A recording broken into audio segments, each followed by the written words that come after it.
Hey there, welcome back to Reddit Relations, the best channel for Reddit cheating stories. Be sure to like, subscribe, and hit the bell notification for more stories like these. Now, let's get into the video. Just want to vent my experience on being cheated on 27 male and moving forward. Hello, I just wanted to share my experience with those who have gone through what I have. So I was married with a 2.5-year-old kid when I discovered my wife, a 26-year-old female, had cheated on me. This occurred when she was on a cruise with her 2 female companions. They went and returned, and a few days later, my ex-wife now says she believes we should split for a time, the day before my daughter's 3rd birthday celebration. This came out of nowhere. We never had a conversation like this before. Backstory: I was in school at the time, working full-time, caring for my kid, and relocating to a new home in our town. We used to dispute a lot and didn't have the finest communication skills. Having said that, when she asked whether I wanted to go on the cruise, I responded fine, no problem. She spent the most of the time watching our kid, and I thought it would be a good thing for her to do with friends, despite the fact that we didn't have the money to accomplish it at the time. I would keep an eye on our daughter while she was gone. So when she asked whether we should split up, I became really unhappy and ended up leaving for the night to go to my parents' place. We ended up canceling her family birthday party. We eventually communicate and agree to try to work things out. So I located a marital counselor and scheduled an appointment for us that week. We went for about 3 to 4 weeks till I discovered the true cause for her want to divorce. The 2 buddies she brought on the vacation were mutual friends of mine, and we all worked together at the time. Friend 1 was behaving normally. Friend 2 was wary of me since she knew of my ex-desire wives to divorce me. She knew we were going to therapy and inquired how things were doing. I told her that I felt everything was going fine. Also, my wife was telling me at the time that friend 2 was behaving strangely on the trip and was furious with her and friend 1. I didn't really reveal anything else. So fast forward to me and friend 2 chatting at work, and I inform her that friend 1 and my ex-wife were traveling to another city for a ladies' vacation the next week. That's when she tells me, reluctantly, about a man whose name I'd never heard of before. She had been discussing it with my then wife, attempting to get her to tell me the truth. My ex-wife had informed her that she had stopped talking to him and would not be doing anything else. She also said that friend 1 had slept with a man on the trip and that they were attempting to get friend 2 to join them with the 3rd guy. When I go home from work and tell her about this person, she attempts to deny everything. I pressed her more, and she ultimately admitted to sleeping with him on the vacation. She was also continuing chatting and messaging him on a regular basis while we were in marital therapy. That same day, I moved out and hired a lawyer. We promised to share custody of our kid until we resolved everything. We spoke about our relationship for a long time and eventually decided to attempt to reconnect a few weeks after I moved out. I drove all the way to our home. I had moved in with my folks 4 to 5 minutes before. When I arrived, I asked whether we were going to do this. You stopped talking to the man and buddy 1 with whom you did all of this. She wouldn't do it. She wouldn't stop talking to him and her in order to save a 9-year relationship. That's when I realized she wasn't who I thought she was. The next months were agony on earth. She would trick me into minding our kid on her days off so she could see her new lover up north. Lies upon lies upon lies. She hasn't spoken to her buddy 2 since she informed me what occurred.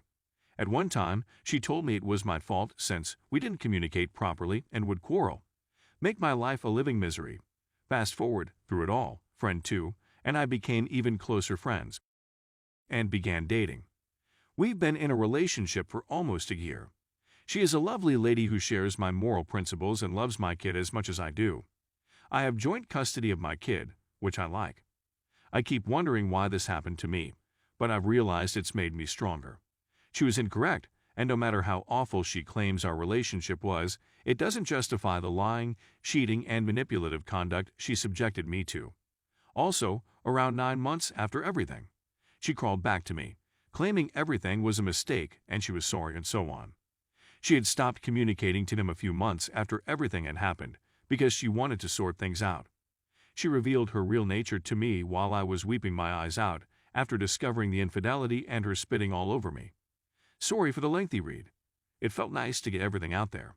I'm at a good spot in my life, with a lovely wife and a kid who loves me. Story 2. Partner of 3 years cheated on me while I was helping refugees. Hello. I'm distraught and feel as if my soul has been torn from me. I was incapacitated for weeks when Russia invaded Ukraine and conflict broke out. I'd eventually realized I needed to do something, so I traveled to Ukraine for a few weeks to assist my family and others. My girlfriend was supportive and would email me every day for weeks saying I'm a hero and that she loves me, misses me, and wants me to send her Snapchats every day. She was sending me the sweetest messages, and we were in constant contact. Then, just 3 days before my flight home, she stopped talking to me and answering the phone. She responded twice over the following 3 days, the first time with, "We will chat later," and the second time with, "Give your travel details." I said a few days before she ghosted me that it gives me tremendous comfort to know there is someone waiting for me and how much I miss her. She suggested we take the day off and simply snuggle. She eventually abandoned me at the airport and never picked me up. It was very painful. When I got home to our house, she wasn't there either. I recalled we had location sharing turned on, so I went to a random spot in town. It took me to some strange flats, and I never saw her automobile. I continued phoning her around 1 a.m. to urge her to come over and speak about what was going on, but she shut off her phone and I went home. I called her grandparents the following morning to find out what was going on, and they were unsure. They called her younger brother, who stated she was staying at a family friend's home. Later in the day, she eventually returned home when her grandmother persuaded her not to break up over the phone. When she told me to sit and that we needed to split up, she was absolutely cold-hearted and showed practically no emotion. She said that we are two distinct persons who must go our own ways. I was appealing with her that we should seek therapy or talk things out instead of breaking up out of nowhere. She felt a lot of shame and offered to take everything we purchased together and pay for someone else to go on our next vacations together, as well as remain in our house for a few more days if I wanted to. I asked if we could go for a walk and chat about what was going on, but she said no since she needed to do errands and attend a friend's party. And she was cold and unloving, and she departed. When I left, there were no difficulties, and we were extremely close. When I questioned where she went last night, she claimed she attempted to stay at a family friend's home, but when we phoned them in the morning, they stated she didn't sleep there. She refuses to respond and has departed without explaining why she lied about who and where she slept with. She banned my Snapchat account 2 days before I was supposed to return home. She also restricted my phone number after this, but unlocked it since I had some inquiries about moving out and her brother's job as a messenger wasn't working out. She promised to meet the next day in the evening. When the evening arrived and I inquired whether we could still meet, she changed her mind and emailed me this. "What do you think? I don't want to have another last recollection of you. Yesterday was very courteous, respectful, and lovely. I don't want the recollection of conversing today to be anything other than that. I don't have anything more to say to you. We could never have figured it out. We shouldn't have stayed together after all of the ways we damaged one another. I don't believe you enough to say anything else. You seem to be looking for other explanations, which is not fair. We haven't communicated in a long time. After a few weeks apart, I discovered I didn't miss you, and I'm back to being myself. I have nothing against you. Everything is forgiven to you. If you need anything, please contact my younger brother. Please do not text me or my friends and family after receiving this message. Remember, my people are my people, and they will always back me. They want me to be happy, and they will always be on my side. They can see I'm pleased now, and they enjoy it. Please don't turn everyone against you, and please don't irritate any more members of my family. Don't underestimate yourself. Look for yourself. Goodbye." Then I answered, not sure how to handle this message, but I'll try my best to respect you and your intentions. I've always desired for you to be happy. I hope I was able to assist you through difficult circumstances. There's not much I'm asking for, but I love you and will always love you, whether you're with me or not. Is it possible for us to have one final conversation? Last year was difficult for her since her mother died at the age of 50 from a rare brain condition. We needed to plan her funeral and bury her.